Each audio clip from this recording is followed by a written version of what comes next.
Bonjour à tous, merci aux organisateurs et à Chiesi de me permettre de présenter notre projet qui concerne le développement d'un algorithme qui va permettre d'identifier les patients susceptibles de présenter l'alpha-mannozidose.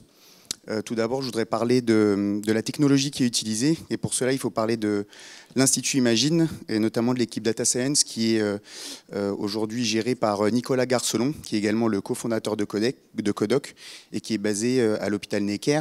Il y a un peu plus de 10 ans, il a développé et implémenté à l'Institut Imagine Dr Warehouse, qui est un moteur de recherche qui vise à faciliter l'accès aux données pour les cliniciens et leur permettre ainsi de plus facilement manipuler les données produites durant la prise en charge des patients, notamment les données non structurées, qui sont une matière extrêmement riche, notamment dans le cadre des maladies rares.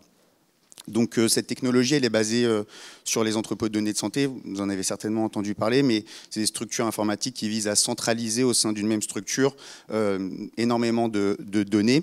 Et donc à Necker, c'est en place. Il y a aujourd'hui quasiment 1 million de patients et plus de 10 millions de documents qui sont accessibles par les cliniciens là-bas. Qu'est-ce qu'on fait par rapport aux patients dans ces entrepôts de données de santé? Eh bien, c'est une analyse des comptes rendus qui sont associés à ces patients et sur lesquels on va pouvoir extraire des concepts médicaux et ensuite les agréger dans le cadre, par exemple, de la constitution d'une cohorte et ainsi avoir des phénotypes qui se dégagent de ces cohortes. Et ce phénotypage à haut débit des patients issus des entrepôts de données de santé, c'est la base de l'approche qu'on va développer dans le cadre de ce projet, qui va être premièrement d'extraire ces phénotypes de patients existants dans les entrepôts de données de santé et de les comparer avec des patients archétypes qu'on va construire avec un comité scientifique et une revue de littérature. Et ensuite, en comparant ces deux phénotypes et mesurant la distance entre les patients les plus proches de ce patient archétype, eh bien une liste de patients susceptibles de présenter la maladie qui va être ciblée dans le cadre du projet. Donc ça a déjà été testé au sein de l'Institut Imagine et de l'hôpital Necker. Et du coup, Codoc, quel est son rôle? Eh bien, ça va être de tester ces approches dans d'autres centres, soit des centres pour lesquels on va construire un entrepôt de données de santé, soit des centres déjà équipés d'entrepôts de données de santé. Donc Codoc, c'est une société qui est issue c'est une spin-off de l'Institut Imagine, et on a déjà pu construire des entrepôts chez différents partenaires que vous avez ici. Avec Chiesi, on a souhaité tester l'approche sur l'alpha-mannozidose parce que c'est une maladie qui a un fort potentiel pour l'approche. En effet, c'est une maladie avec de nombreux symptômes. Il existe 3 sous-types de la maladie. Une infantile, pour laquelle au bout de quelques mois, il va y avoir une forme assez sévère et le patient va décéder assez rapidement.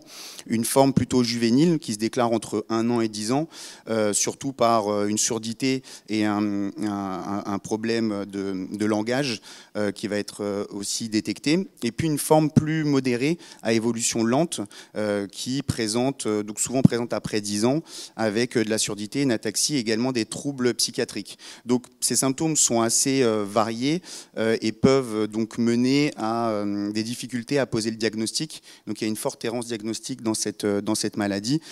C'est d'autant plus important de les détecter rapidement puisque aujourd'hui il existe des traitements qui vont permettre de prendre en charge ces patients.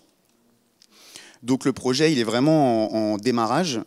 Nous, on va s'appuyer déjà sur un comité scientifique d'experts qui ont pris en charge les patients alpha-mannozidose. Il y a notamment le docteur Bénédicte Héron, Anne-Sophie Guéman ou Nathalie Guffon aux HCL qui ont participé au projet. Et aussi le soutien de la filière G2M qui a pour mission également de lutter contre cette errance diagnostique dans les maladies métaboliques. Ils vont nous aider à construire un patient archétype le plus solide possible pour retrouver des patients. Et on souhaite également appliquer, en tout cas tester comme région test, la région du Grand Ouest, car d'une part, il y a pas ou très peu de patients qui ont été diagnostiqués, donc on pense qu'il y en a qui sont en errance dans cette région. Et on s'appuie également d'un point de vue plus technique sur un réseau d'entrepôts de données de santé qui est déjà existant au sein de la région du Grand Ouest du réseau Hugo. Donc il y a également des cliniciens en local qui vont nous aider à construire le projet. Il y a déjà le docteur Audebert qui est ici présente et qui a accepté de rejoindre le comité. On travaille aussi avec le CHU d'Angers et le professeur Lavigne.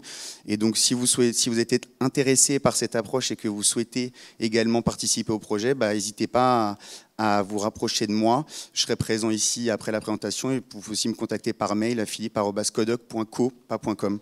Merci pour votre attention.